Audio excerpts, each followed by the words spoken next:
Eu conseguia fazer o processo de venda porque no final das contas o que tu precisas fazer é saber vender. Hoje em dia as pessoas confundem muito marketing com vendas, né? Uhum. Mas eu acho que o essencial, mesmo quando tu vais constituir uma empresa, o essencial é o time de vendas, o processo de vendas. Se tu tiveres que poupar dinheiro em todo o sítio, em vendas não poupes dinheiro. Contrata o time mais sénior possível para fazer as vendas porque é a alma do negócio.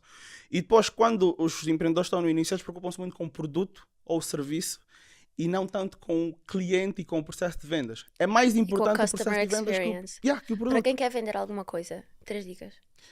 Para quem quer vender alguma coisa, essencialmente tem que primeiro saber o que é que o cliente precisa, Uhum. depois entender o que é que o mercado já oferece, ok? Uhum. E depois perceber se o que tu vais vender é inovador ou é complementar. Uhum. Por quê? Porque muitas das vezes tu queres trazer uma solução inovadora que não tem mercado e que o público não precisa. Ok. E outras vezes é mais fácil venderes um produto complementar porque já existe mercado.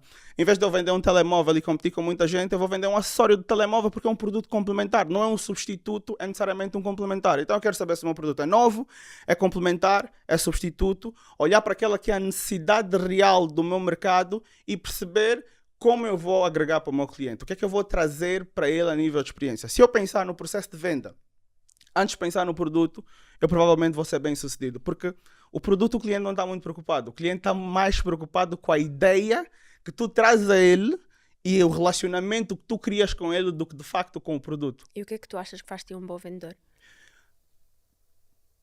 Empatia. Eu sempre me coloco no lugar das pessoas. Eu estive num lugar semelhante a todas as pessoas que sentam na mesa comigo. Ou seja, de onde eu vim, eu consigo lidar com todos os tratos sociais porque eu consigo perceber o que se passa contigo. Então, eu tenho clientes que sempre foram pobres, pobres, de repente receberam uma herança de 4 milhões de euros. E foi pobre, teve uma educação precária e não se consegue posicionar para viver a realidade que ele precisa viver agora. E eu tenho clientes que sempre tiveram muito e depois foram até comigo naquela fase em que perderam quase tudo. Então tu começas a entender contextos diferentes e o facto de tu conseguires perceber isso, porque tu também consegues te ver nessas posições de começar do zero, de não ter as coisas que tu querias ter, de olhar para os outros e sentir aquela coisa no estômago que tu tens que controlar para não ser inveja, estás a perceber? Então tu consegues criar esse relacionamento e no final das contas venda é relacionamento. E só entre pessoas. A não sei que estejas a tentar Yeah. vender alguma coisa ao algoritmo do ChatGPT. Yeah. É preciso saber sobre o ser humano. Tu na tua bio do teu Instagram, tu dizes, está lá escrito, eu melhoro os teus hábitos financeiros. Quais são os maus hábitos financeiros das pessoas que tu estás a melhorar? Olha, Tipo, qual é a merda que as pessoas fazem que elas não se aperceberam que é uma grande merda? olha, se nós formos olhar assim para a principal merda que pode existir na sociedade, é o facto que nós achamos que os outros se importam tanto connosco. Isso contribui, se calhar, para mais de 70% das nossas más decisões financeiras. Nós fazemos as coisas sempre com base na percepção alheia, até percebemos que os outros não estão nem aí para nós. As pessoas se interessam por elas mesmas. Tanto que quando elas estão connosco, elas querem que a gente possa fazer ou dizer algo que lhes faça sentir melhor. Só que a maior parte das pessoas não. A maior parte das pessoas vive com base na reação dos outros. E é por isso que a gente gasta muito. A gente compra os tênis de 300 euros quando ganha 830. É por isso que a gente vai aos sítios que não pode ir. A gente faz dívidas para fazer festas de casamento grandes.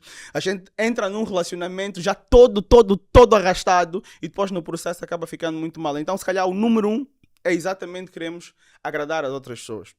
Depois, o número 2 é nós queremos sempre viver acima das nossas possibilidades. Isso não ajuda sob hipótese alguma. É normal porque o ser humano ele quer sempre mais. Nós somos completamente insaciáveis e é o normal do ser humano. Só que a percepção que as pessoas por norma têm é que o amanhã vai acontecer de qualquer jeito.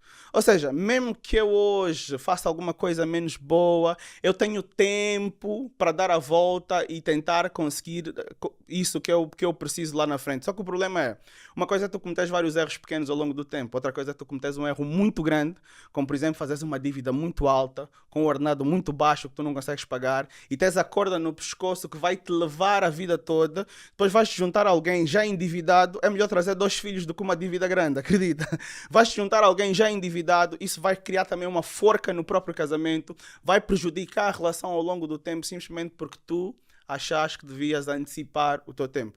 Então, acho que essa percepção de timing para as pessoas é um problema muito grande. Então, primeiro o que a gente faz é trabalhar na mentalidade, trabalhar no conceito de longo prazo, perceberes que lá na frente a conta fecha, mas só se tu fazeres aqui algum esforço hoje e tens a percepção de que fazer um pouco todos os dias vai trazer um resultado maior do que esperar e não fazer nada para fazer muito lá na frente.